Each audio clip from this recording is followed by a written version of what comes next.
Afternoon. It's Advent, the beginning of a church year. So I thought I'd start with a song. We light candles at Advent, so it's a song about Advent candles. It also combines the delight that little children feel when going to a church at Christmas, and some useful instructions as regards health and safety can be drawn from it as well. It's called the Advent Candle Song. And really, imagine I'm a six, which may be difficult, and I'm a little cherub with a sweet voice. It may be difficult.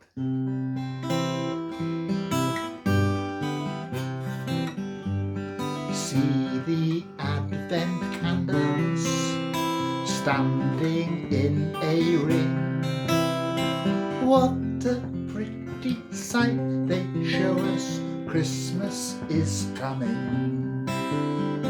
Lucky Lucy gets to strike a match upon the box.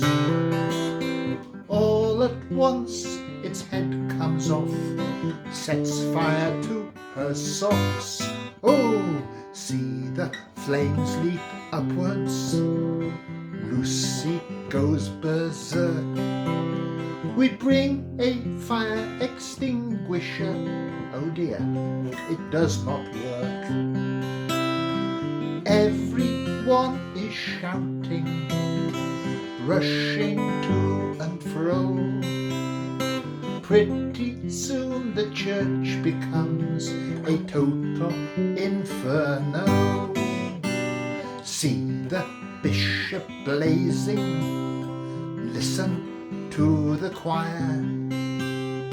They can sing much louder now that they are on fire.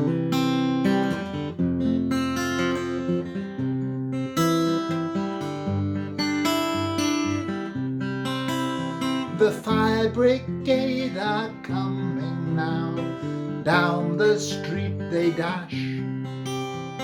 What a pity nothing's left except for lots of ash.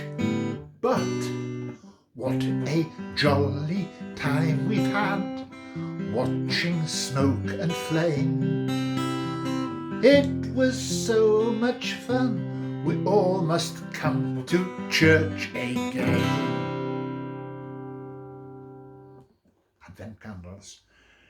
Right, another slightly skewed Christmas song. A lot of stuff about Christmas I struggle with, really, about the commercial, what Christmas has become. So this is called Take Me Back to Christmas. It's coming round, that time again, festive pleasure, festive pain.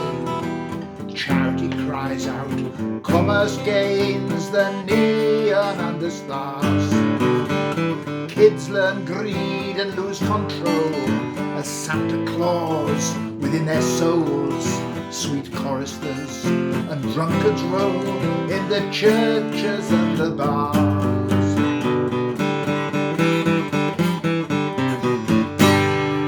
The shepherd sheep have gone astray, the angels struck for higher pay. The wise men all have lost their way, leaving fools to take their place. Mary and Joseph are still outside, asylum sought but then denied.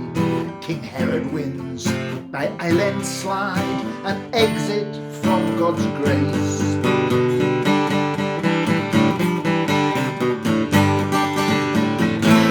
What have we done? Where have we gone?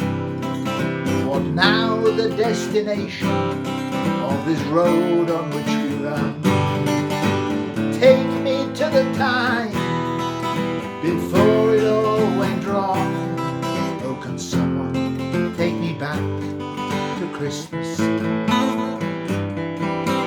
Someone take me back to Christmas.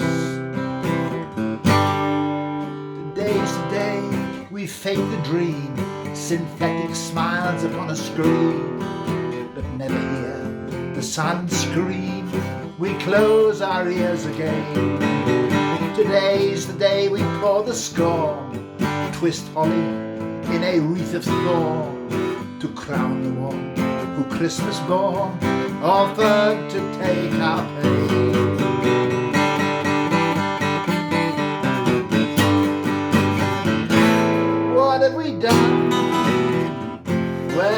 gone. What now the destination of this road on which we run? Take me to the time before it all went wrong. Oh, can someone take me back to Christmas? Someone take me back to Christmas. Will someone please take me back to Christmas?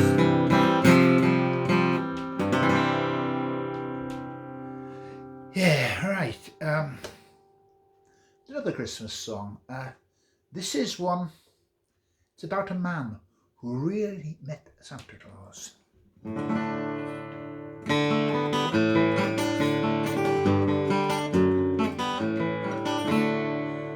It was in the festive season, at the heart of party time. Got a call to go round to an old friend's house with my lady and a bottle of wine. The room filled up with people. I could see there was something wrong. Everyone was wearing their overcoats. The heating wasn't on. Nobody would come to fix it. The engineers must be partying too. Someone said light a fire in the fireplace, but we'll have to unblock that flue. We brought a hammer and a chisel and the brickwork. It was soon out upon the floor. But there was nobody there inside that room, prepared for what we saw. There were bones in the chimney, bones in the chimney, bones in the chimney. On a Christmas day, we saw bones in the chimney, bones in the chimney, bones in the chimney. On a Christmas day, on a Christmas day. Well, the room was cold, but the temperature fell by a degree or 3. My friend shone his torch in the fireplace, so we all could plainly see. There were rags and tatters of an old red coat, with a lining where fur had been. There were some old kids' toys and an envelope. It said Christmas 1914. And there were bones in the chimney, bones in the chimney, bones in the chimney. On a Christmas day, we saw bones in the chimney, bones in the chimney, bones in the chimney. On a Christmas day, on a Christmas day, somebody called for the police, somebody called a priest. I didn't wait round for them to come, I was halfway down the street. Now I'm praying to that fairy or that angel that stands on my Christmas tree. Please will you help me forget tonight? I just don't want to see those bones in the chimney, bones in the chimney, old bones in the chimney.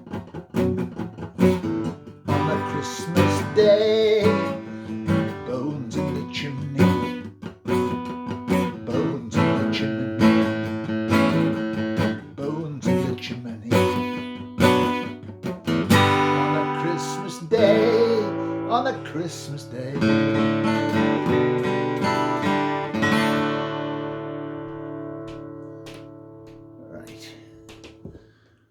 Okay, I'll try another one now. I haven't sung this one for a long time.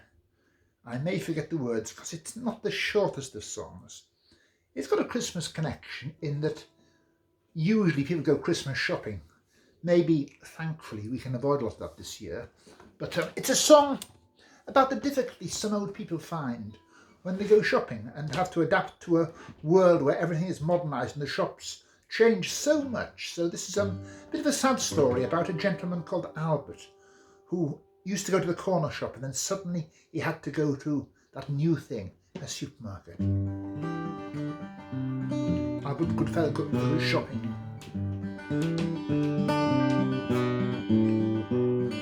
This is the tale of Albert Goodfellow, who was an ordinary person, just a bit like you and me. He went shopping once a week.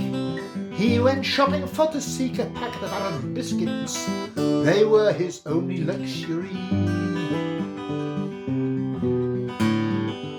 When he arrived at the biscuit shop, at the door he had to stop, for the door was closed and the shop was shut. A sorrowful sight to see. A notice said the shop is closed, 'cause the shopkeeper is indisposed. Please send a stamped address biscuit tin to the Royal Infirmary.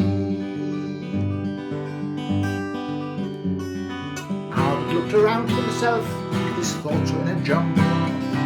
Somewhere in the distance he heard his stomach rumble. It was almost closing time. The clock said 10 to 6.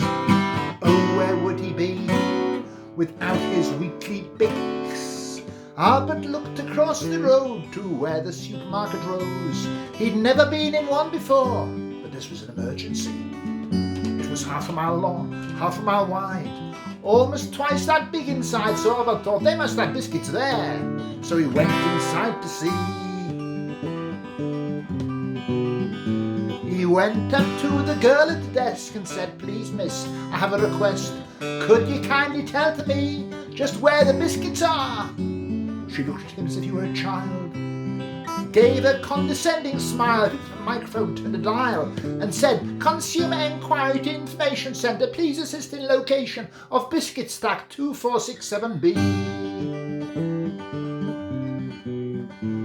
A voice came booming from above. It said, "Will the customer please take note? He should go straight down the aisle and turn right at shampoos for greasy hair. Then left at continental cheese. On past coffee, left at tea. Turn left at shop the processed peas. And then he will be there." 1,000 eyes, they looked at him. Each shopper stopped to stare. Poor Albert felt embarrassed. He wished he wasn't there. A woman said, "Hey, mister, don't you know you're turning red?" Albert picked up his trolley and down the aisle he fled. He raced on down past pie fillings, past stuffing, spice and seasoning. Housewives laughed hysterically as Albert thundered through, but he cornered too fast a pot of meat. The trolley's tyre burst with the heat. It lost the wheel. Albert lost his feet and went headlong into pet food. 1,000 tins of cat food, towered up to the sky. 50 different varieties, each stacked 20 tins high. But Albert went straight through them without touching the ground. And like the walls of Jericho, the tins came tumbling down. Throughout the supermarket, pandemonium broke loose, with screaming from the crowd, the crash of falling tins, people rushing for the door, meeting in the chaos and uproar with an enthusiastic army of local cats making their way in. The manager came rushing with vengeance in his eyes on whoever caused disruption of his private enterprise. He determined to find the culprit and bring him to bay. Like a Swiss mountain goat, he leapt to the top of the salad cream display. A dazed Albert came crawling from beneath a pile of super cat-o meat. The manager high above looked down and cried, "That's him!" As he shouted, the display began to shake. Beneath his feet he heard bottles break. He fell 35 feet onto the sponge cakes, which sadly were still in their tins.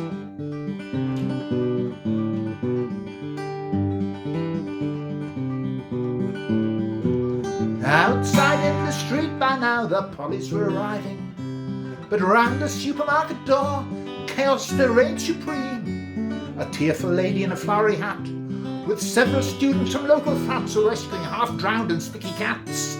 from a river of salad cream.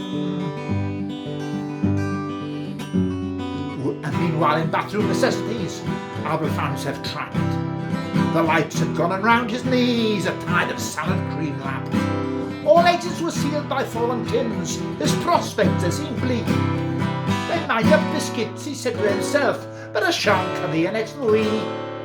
The forces of law and order, they were debating the agency responsible for the devastation. They didn't know where to begin. Perhaps he might be a homicidal killer, or at the very least an urban guerrilla. He might even be someone after the till, so they called the army in. That night at 11 o'clock, in the arc light's cold harsh glare, tanks surrounded the building on the ground, helicopters in the air, and a posse of Texan oil men called in from the North Sea, were dispersing a slick of salad cream by the university. The chief police in his bulletproof waistcoat walked to a building with complete ground and air for cover and a megaphone in his hand. He said, "We are prepared to negotiate. We'll give you a seat in a political debate, or at least a safe conduct to a Near Eastern state. What are your demands?"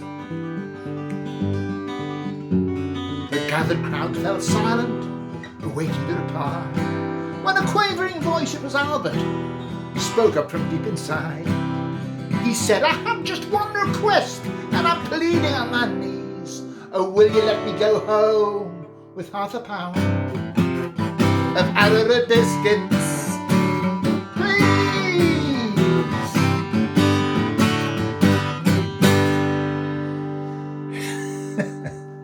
And I remembered it without having it written down. Dear, dear, dear. Strange thing memory is. Right, couple to finish with, a bit more serious. This is Advent, and Advent is about hope.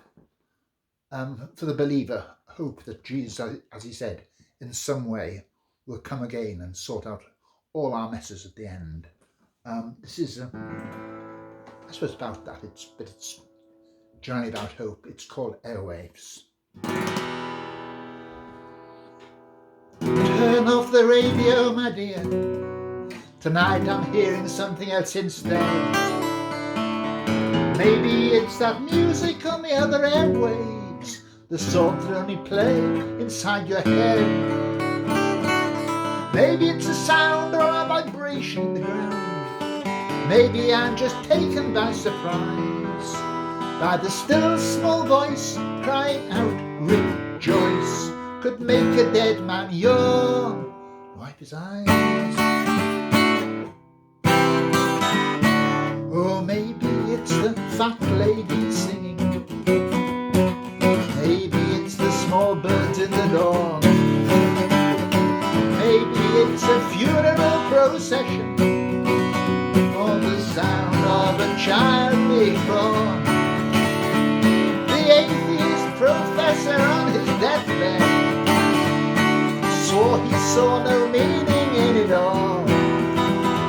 In his final nightmare, he's terribly aware of the laughter of the angels through the wall. They say, "It ain't over." No, it ain't over. They just have seen that way on a different day. But here comes the rising sun. It ain't even begun. No, no, it ain't even begun. Maybe it's the hammers of the chain gang. Maybe just the beating of your heart. Maybe it's a revolution starting in the street, or the continent splitting apart. The 100 men who steal meals from all the starving poor, build their towers a mile above the street. They think they've got it made. There's no price to be paid from the world they trample underneath their feet. But it ain't over. No, it ain't over.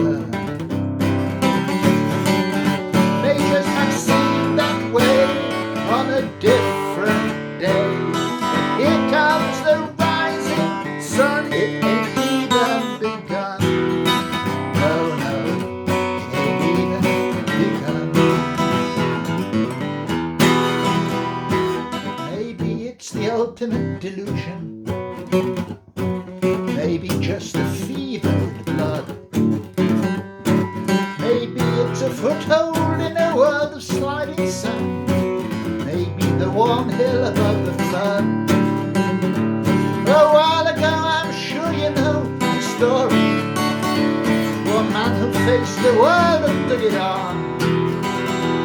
He said that it failed. We thought we had him nailed. It took him just 3 days to prove us wrong. He said, it ain't over. No, it ain't over. It may have seemed that way on a different day, but here comes the rising sun. It ain't even begun. No, no, it ain't even begun. It ain't even begun. No, no, it ain't even begun.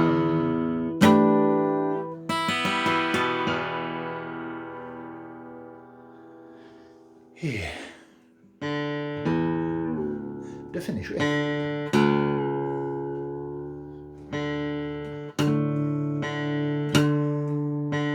A song which combines being devotional with bad language, which I'm a bit sorry about, but it comes out. It isn't after the 9 o'clock watershed, I'm afraid, but hopefully the kiddies listening can have their adults put hands over their ears. This is called Jesus, It's Been a Long Time. And again, it's about the Advent theme of waiting and hanging on, and by one's fingernails if necessary. Jesus, it's been a long time since you said the things you said about loving our neighbours as ourselves, and though meek winding up blessed, your kingdom come, your will be done, it should have been by now. Then look around and see, maybe it's we who failed the test.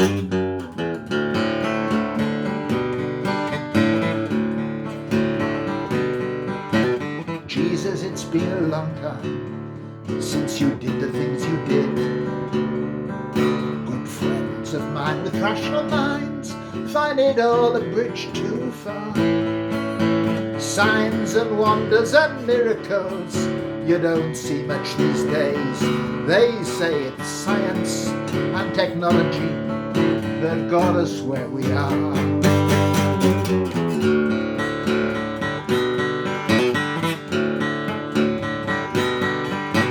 Jesus, it's been a long time since we did the things we did to you. I'd skive off Easter Sunday school, just couldn't face that death.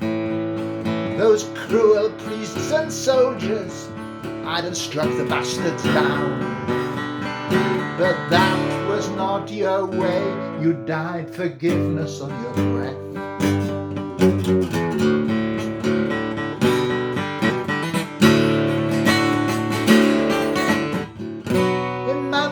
I see you still, always hanging on that hill, high on the skyline. Of every landscape I have seen, etched on every waking dream, one silhouette. Through all the passing tides of time, despite religion and its crimes, despite all our history, through the tumult of the storm, through the mockery and the scorn, I can still hear you calling. I hear you calling.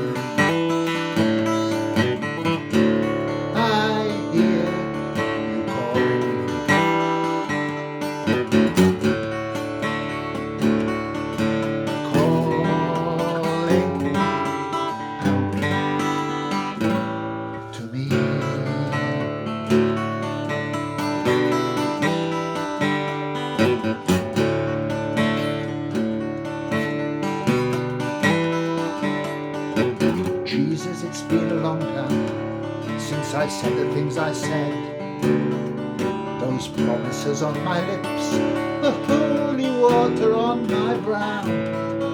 Along came faith, along came doubt.